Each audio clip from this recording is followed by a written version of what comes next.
Boa noite a todo mundo, bem-vindos.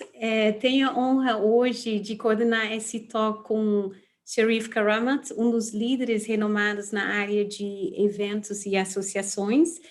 Antes de começar, queria dar algumas informações gerais. Hoje estamos regrupando duas comunidades, a CONECTAA para líderes de associações e também o LAMEC para profissionais na área de eventos.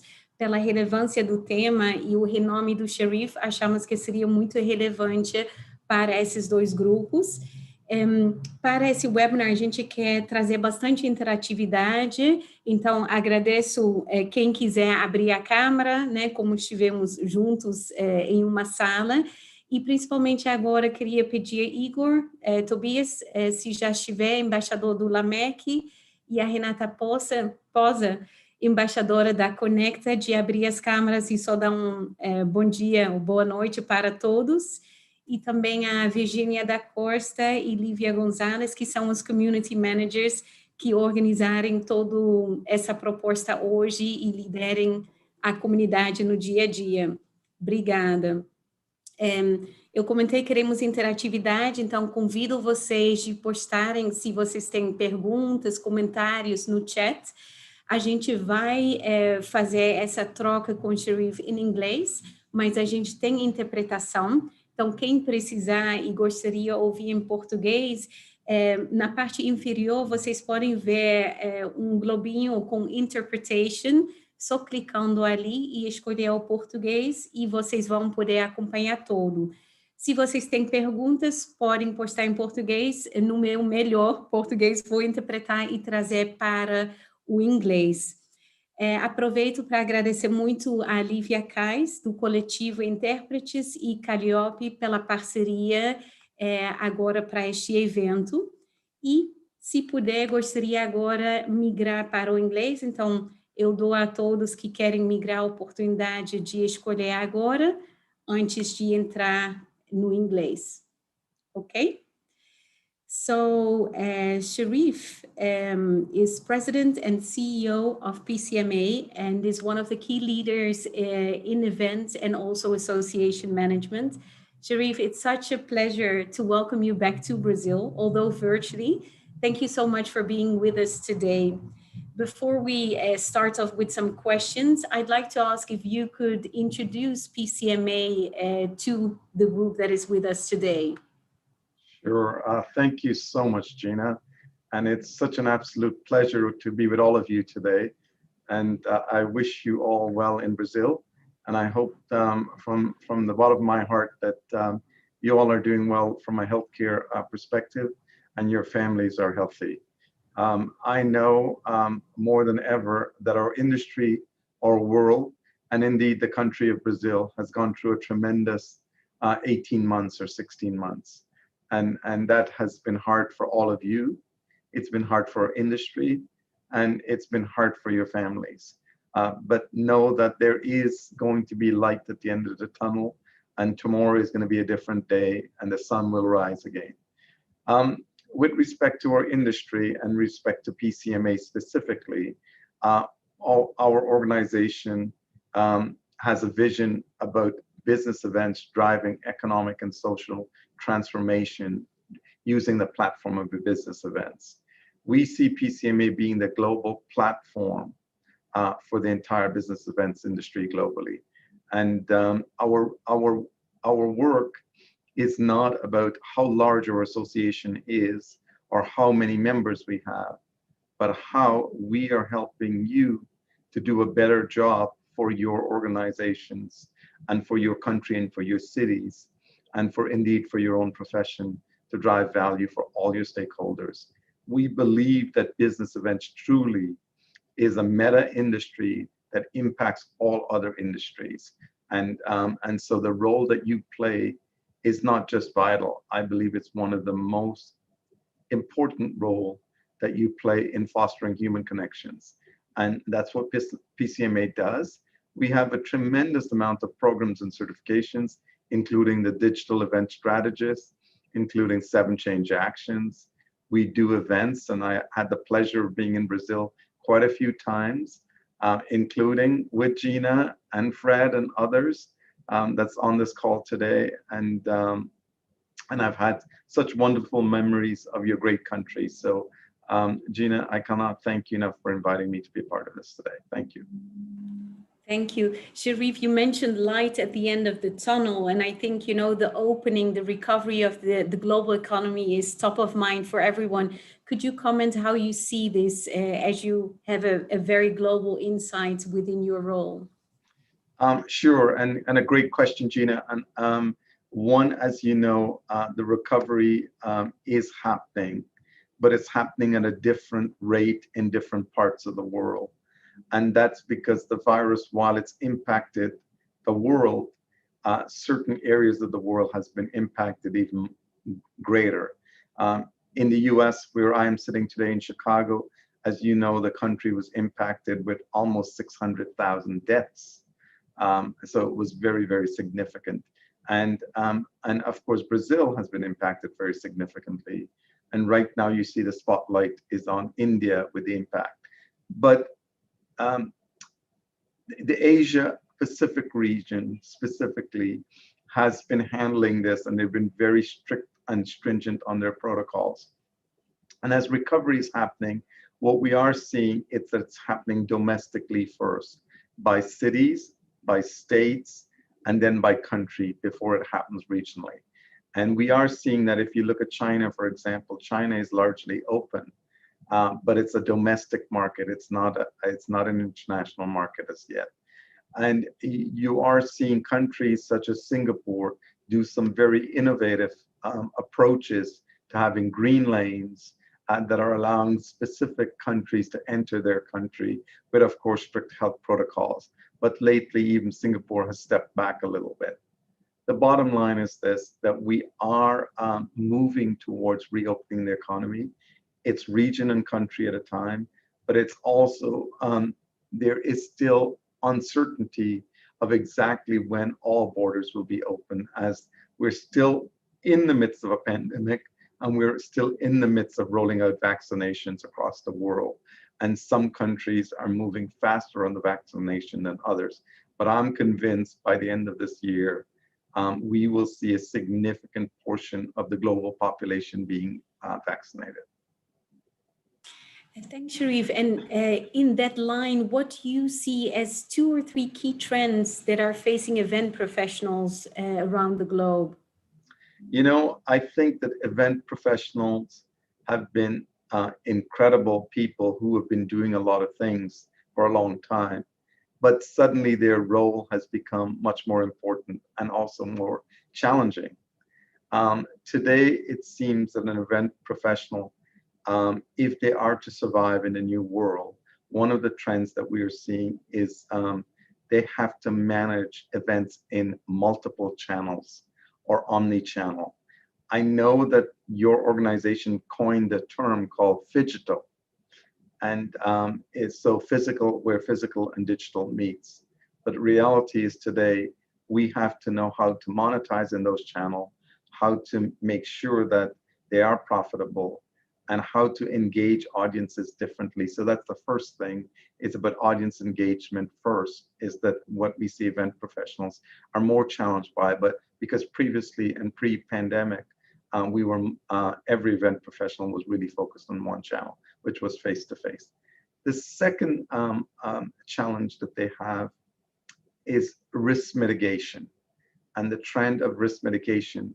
And this is around understanding how to plan out an event further if you cannot get insurance, for example, for an event. And so you want to, with your partners, event organizers, and a trend that event organizers are looking at, how they share risk and potentially share rewards with various partners to help an event to take place successfully. We cannot expect an event organizer to take all the risk, nor can we expect suppliers to take all the risk. And if there's shared risk, there should be shared rewards. And that's an emerging as in terms of business models. The third thing that I would say that is very interesting is how you design these experiences that would be engaging. Certainly, we know that by the fact that the pandemic, and we've been away so long from face-to-face, people are learning new ways to do things.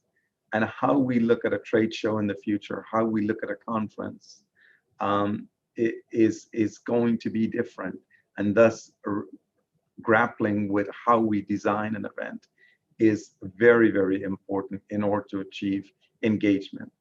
Last but not least, I would say, is there has been tremendous hurt all over the world. And event organizers today are really focused on community building and how you support and build resilience, not just for your teams, but even those that you're trying to engage for your conferences and so forth. So it is a bigger role for event organizers. And event organizers today is not just focused on logistics. They truly have to try and manage the engagement along with risk mitigation and building community together. Great insight, Sherrif. And where do you see events in general having the most changes if we look 5 years ahead, for example? Yeah. And so, Gina, I will tell you something. If I had a crystal ball and I could see 5 years, I'll be very rich. But what I could tell you is this, is that events needs to adapt and change. And what we are seeing is that events in the future will be multidimensional, in that it will need to be omni-channel or a hybrid mix. Now, let me say this, not everything needs to be hybrid. Not everything needs to be face-to-face, not everything needs to be digital. So first and foremost, if an event organizer firstly thinks of the customer, who they're trying to serve, and what medium that customer would prefer to be served in, that is going to be the future. So there are certain things that will absolutely be digital only. There will be certain things that will only need to be face-to-face, and there are certain things will need to be a hybrid mix. And each one of that, I'm asking every event organizer to start with the audience, to start with the customer, and understand how they engage before they do anything. That will determine. There is a complexing factor, Gina, and your audience needs to know this, is that as human beings, we all change when we are forced to do something for a long time. It is said that when you're forced to do something for more than 10,000 hours, you become perfect at it. So for example, if you were playing the piano for 10,000 hours, we will consider you a pianist. And so think about this. All of us have been forced to be at home or to work differently for the past 15 months, say. Now, what we don't know is how, as our behavior has been impacted, and thus how our behaviors will be changed in the future. We will only start realizing that when we get back to work. And so what I'm asking all event professionals to be is agile and flexible in their approach, because what we know now, 6 months from now and a year from now, will need to be tweaked very much so as we understand the impact of COVID on our behavior. And that is still not truly understood, because we haven't gone back to full face-to-faces yet. There are things we would have been doing in the digital world and at home that we actually like a lot. And let me give you an example. There might be, for example, the future of work, where you and I would say that maybe it's appropriate for people to work from home or 3 days a week, or maybe full-time work from home, based on the outcomes that the organization is trying to achieve. That will have, the same would apply to events and to conferences and trade shows. And it will be about the experience and the value that you provide that will attract people. Very interesting. With this leading into a bit of the digital transformation that you mentioned as well, what do you see as 3 key criteria for successful transformation or digital transformation? Yeah. You know, everyone, because I don't know how this will come across in Portuguese, but I'll say it in English. Everyone thinks it's sexy to talk about digital transformation, right? And digitization. Well, of course, it's critically important. Digitization is at the heart of the new economy. But I want to step back 1 minute. There is no such a thing as digitization unless you think of the customer first. And that is, you have to think of the customer journey and the customer experience that you're trying to create. And the customer is not just people who you're catering to outside of the organization. It's also your internal customers, even your departmental customers. So digitization is a must. Integration is a must, across the enterprise and across the entity. But we have to remember that we are in a human business of fostering human connections.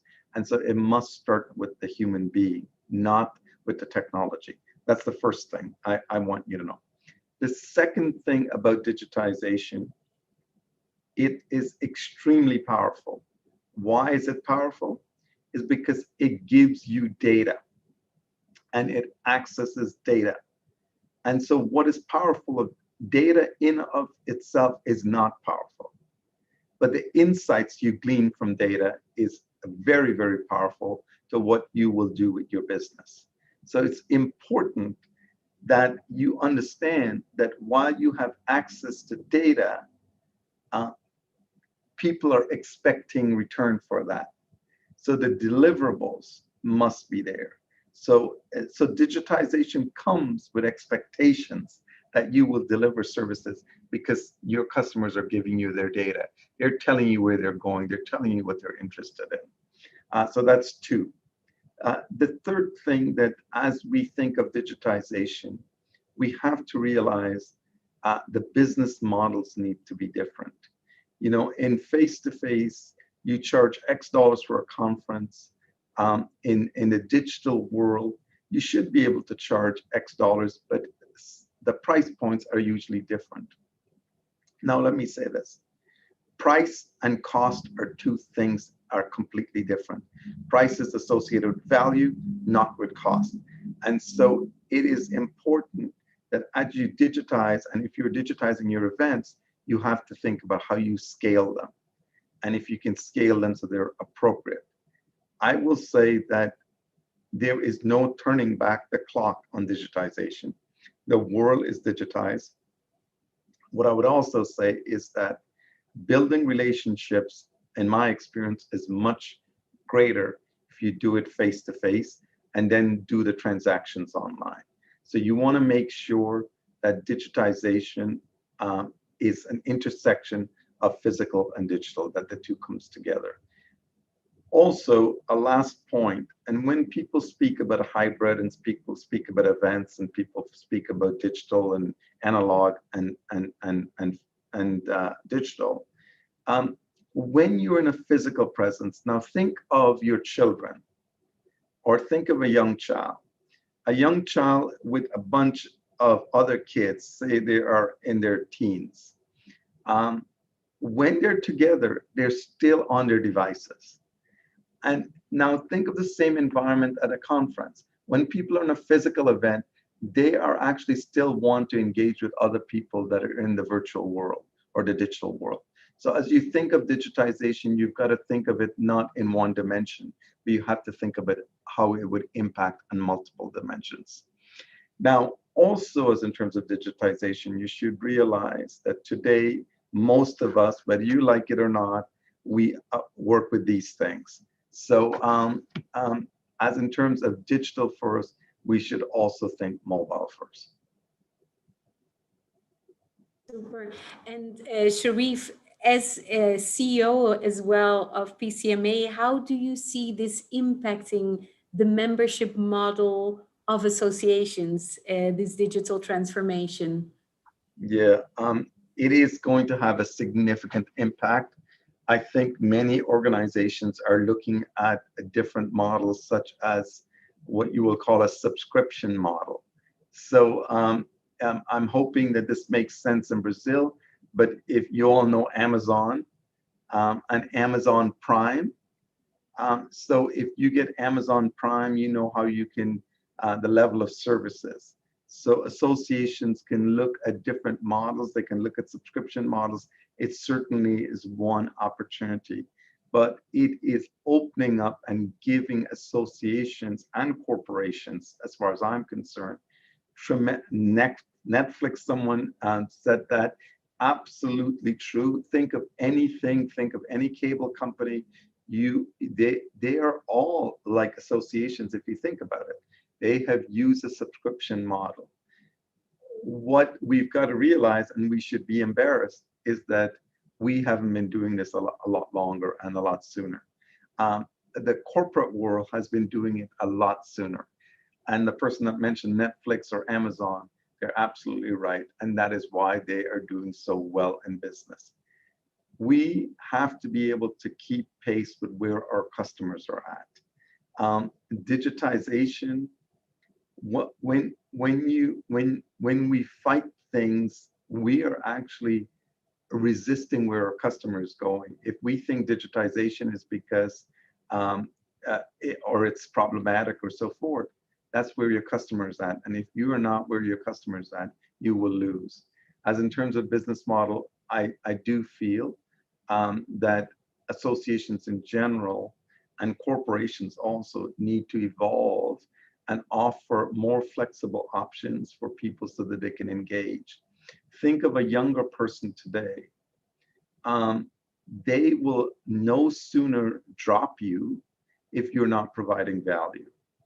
And I think older generation like myself, there was a lot of loyalty, but loyalty is also comes with expectation, and you're loyal because you provide value.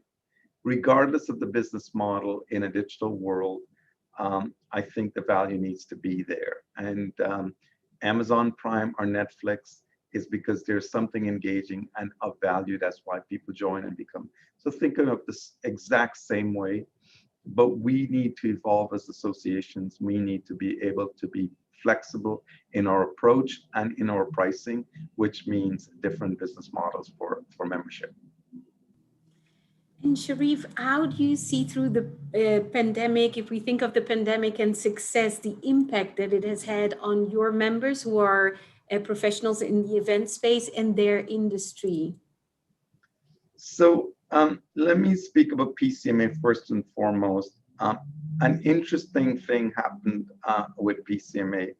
Our membership grew last year by more than 20%, which was an anomaly for most associations.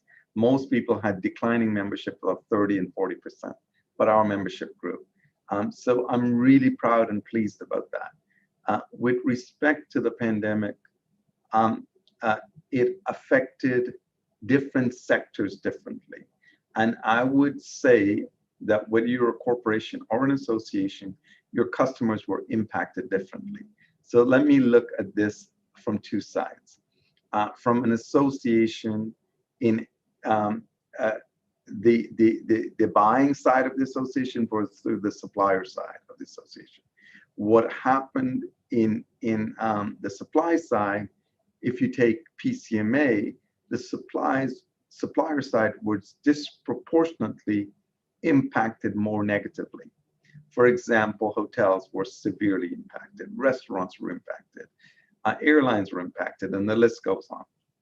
On the association side and the corporation side that are making goods, or associations that were delivering content and education, they continue to operate, maybe not at full capacity, but operate pretty well. So the impact was different for different people, which obviously had tremendous impact on many organizations' revenues, which thus led to employee layoffs. It led to travel restrictions. It led to a whole set of company restrictions, which thus impacted memberships in associations. So I would say, by and large, associations saw a tremendous drop, not just in membership. They saw a drop in event revenues. They saw a drop in most of their revenue streams. Now, when you think about that, and you think of that overall impact, I want you to draw a parallel to your financial portfolio. And if you were going to invest in the stock market, you know that if you invested in just one stock, and if that stock had a challenge, that would be a bad investment strategy. And investment advisors always say you should diversify your portfolio. Associations, like corporations, should have different products, different services, and different revenue streams. So it shouldn't be just dependent on the membership to drive your revenues. And if it's dependent just on membership, and some associations sometimes have 60, 70, 80% of their revenues come from, you know how that could be very devastating. So I'm asking all associations to think hard of ways to for revenue and revenue stream and product diversification to ensure that you can weather the storm. When one stream is not doing well, you can take advantage of another.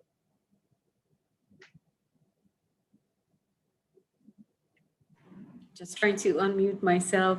Sherrif, when we spoke a few weeks ago, when we invited you, you mentioned a Japanese phrase about the spear. Would you mind sharing that and how you see that in these difficult times?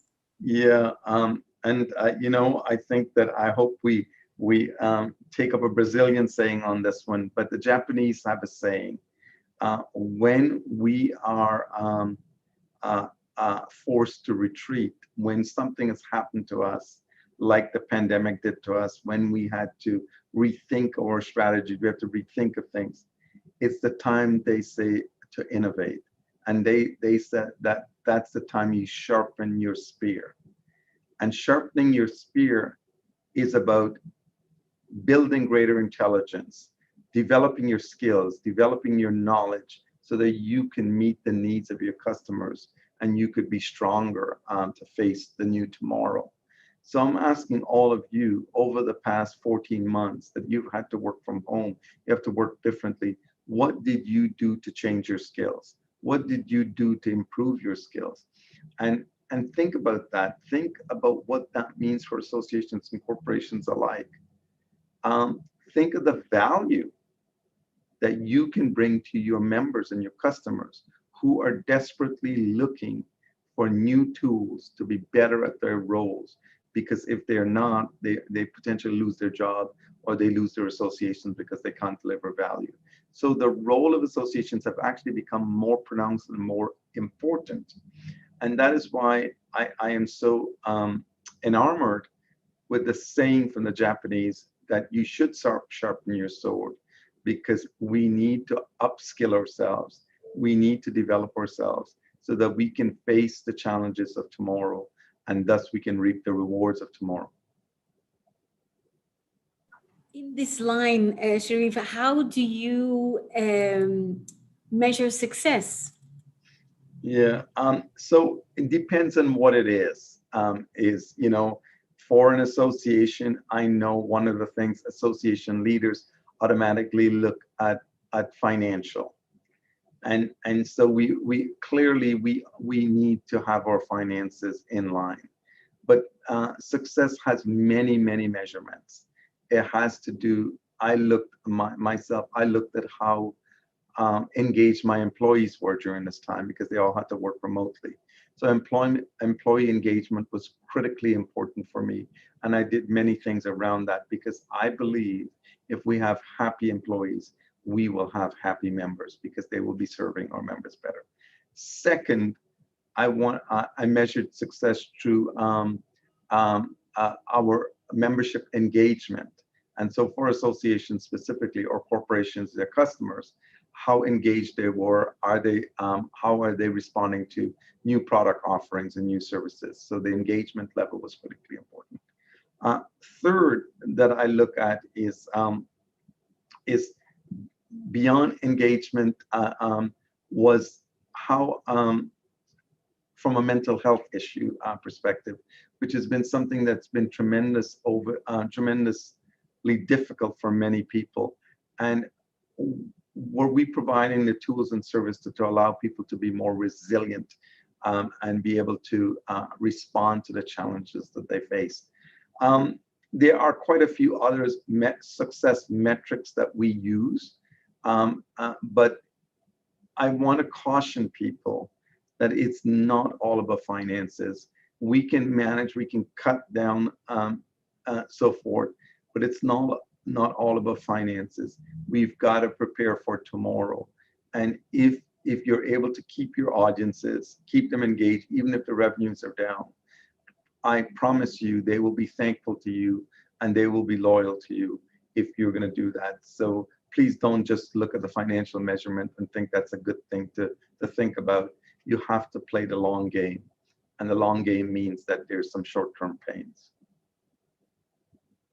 Thanks, Sherrif. Amazing how you can verbalize so clearly these different elements. I want to take the opportunity to open up for a few questions. I know that I got some messages here in private. Renate, would you like to open up your camera and pose your question? Yes, thank you. Well, actually, I have some questions, but Sherrif has already answered during his talk. But I want to take this moment to say that I just love it, the way you put the people in the center in all explanation and your point of views. And this shows a lot about you. It was amazing. Great talk, a lot of great content. Thank you so much. Renata, thank you very much. I do think that if you don't ever start with your customer who you're trying to serve, then it's about you. And that is not, we have to realize, and this sounds terrible, but people care about themselves. And we have to, if we don't care about people, then they're not going to care about us. And so we have to always put the customer. And I want to offer you this: the customer is not always external, it's internal. It's your fellow employees. We have to make sure that we think of our employees. We don't know what's going on when in a pandemic with their families, with their kids, what is happening, and they are people too. And so if they're happy, our customers will become happy. So thank you for that. Great. Thanks, Renate. Do we have any other questions from the audience? I have loads of questions, so I'm happy to continue, but wanted to make sure to give these opportunity as well.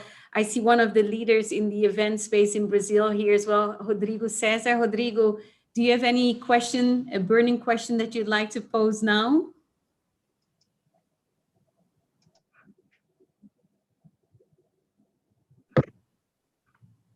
Hey, Sherrif. Hi, Rodrigo. It's so nice to see you during this meeting and talk to us about the communities and this new transformation that we are living.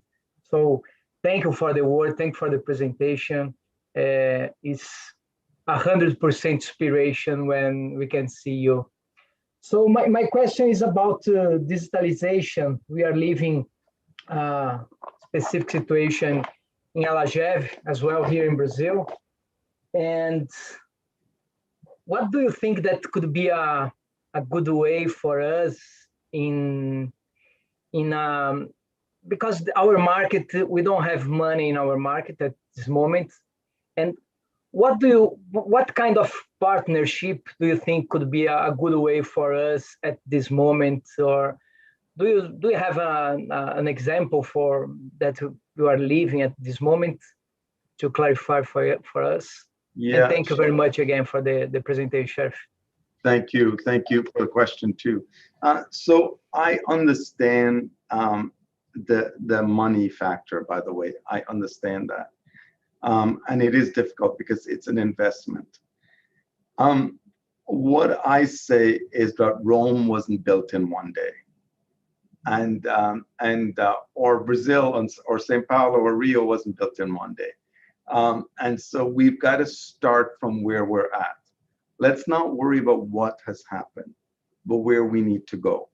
And I first let me say this. If you put the customer at the center and all the stakeholders at the center, then you start thinking what type of digitization that you need to do. So think through that plan first. That doesn't cost money. That just costs brain power and brain cells. So you think through that. And then after you put the customer, you think through what needs to be digitized. The next step I want you to think about, before you even think of what kind of platforms or who you will partner with, any of that, think through what needs to be done first. So prioritize the priorities of what needs to be done. And so, because when you start digitizing, you have to think about any platform you engage with, you should be able to scale it, okay? And what you can scale it. And how you can scale that. And as you start scaling, you can add things as you go along. So you want to be able to add, so you don't have to do everything right away. So it doesn't necessarily need to cost a lot of it. The fourth thing in the process that I want you to think about is then look at a multiple set of vendors and see what they've got to offer. And then you do that. Now, people like MCI, you could partner with them, for example, but you can partner with other organizations, and so that you can look at what solutions they have that will help you in the short term, until you want to do it a lot on your own. You can look at a partner like that. What I will say is this, because you brought up expense.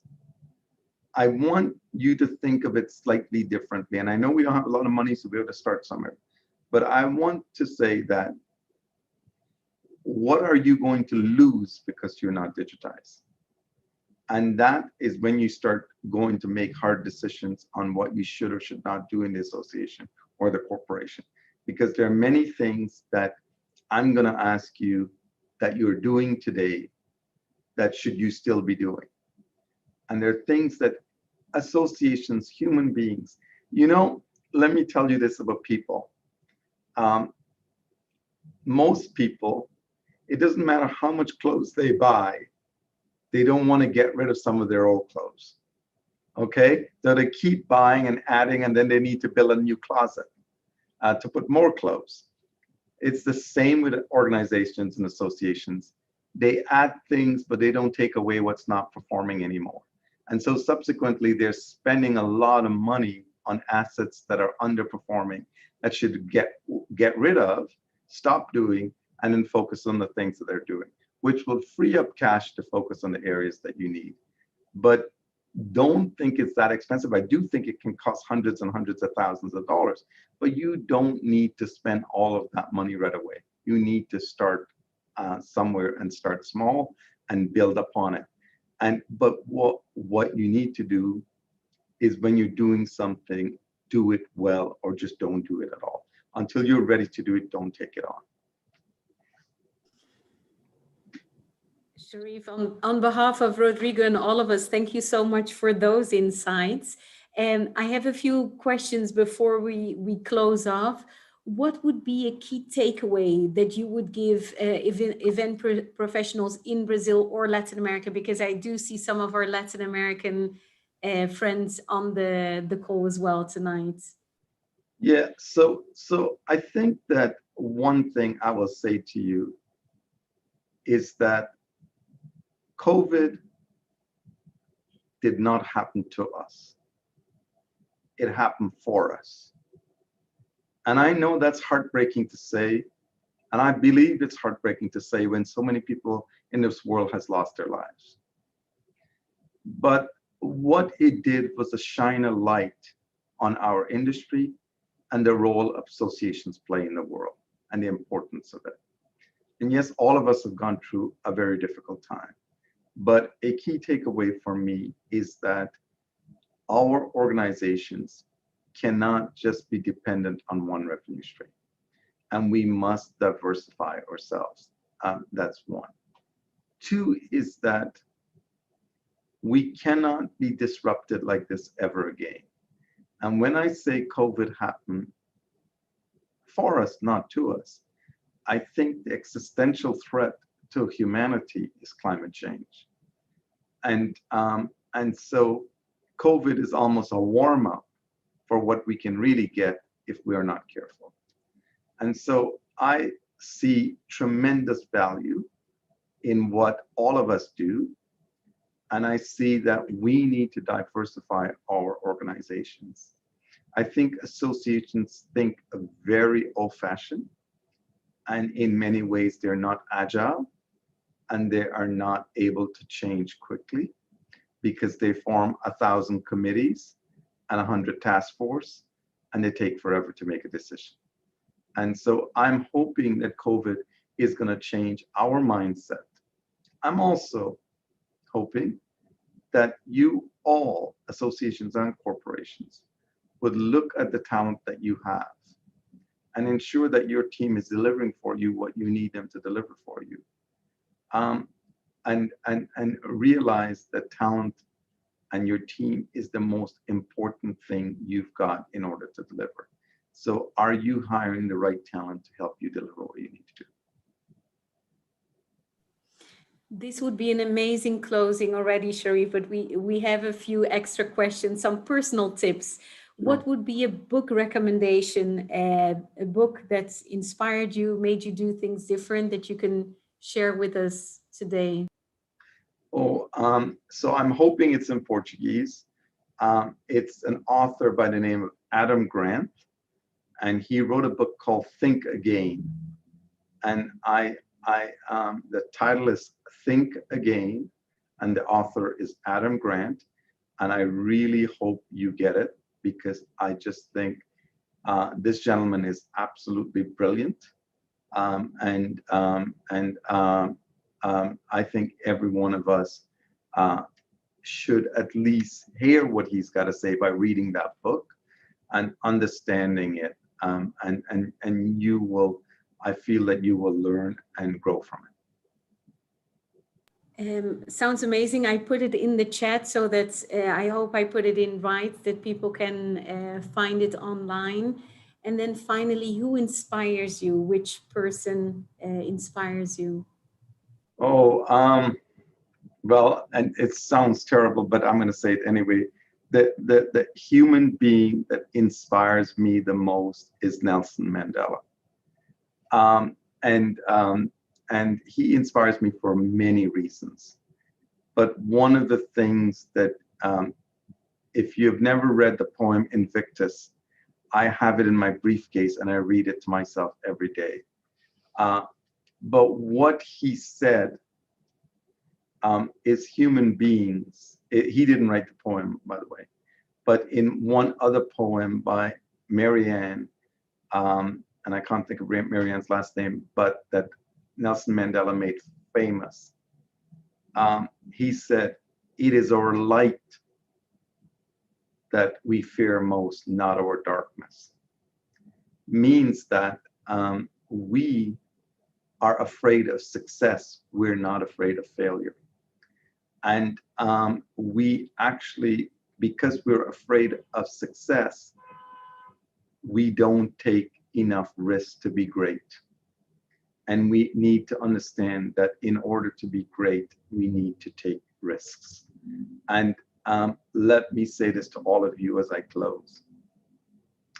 You must never fail. And I'm not saying that you shouldn't fail. You must never fail, because you should never look at it in those lenses. You should always look at it that you have learned. So I want you to learn fast. From all the things you do is you learn. And when we learn and we open up our minds, there is nothing that will stop you but yourself. Thank you, Gina. Thank you, Sherrif. This was amazing being with you. You inspire me. It's been since we met all those years ago in Brazil. And today I found out we both are inspired by Nelson Mandela. So Thank you very much for the great words, the great insights. We hope to see you back very soon again. And just wanted to comment, you mentioned about the importance of agile and being flexible. The next session that will be held by CONECTAA as well as LAMEC is on Scrum. I'm trying to find the name here, Marcio Moura, and the dates and all the details will be shared with you soon. Sherrif, thank you so much again for this great talk together. Gina and all of you, I am so happy to have had the privilege to be with all of you today. I've so enjoyed this. I hope you all found it beneficial. And I know good things are ahead for this wonderful country of Brazil. But remember one thing in life, everything is about people. You can have the most beautiful buildings. It doesn't matter, it's about people. And one thing I know about Brazilians, you've got amazing spirit and you're the warmest people. So I know great things are ahead. So thank you. Thank you. Boa noite a todos. Obrigada por estar conosco.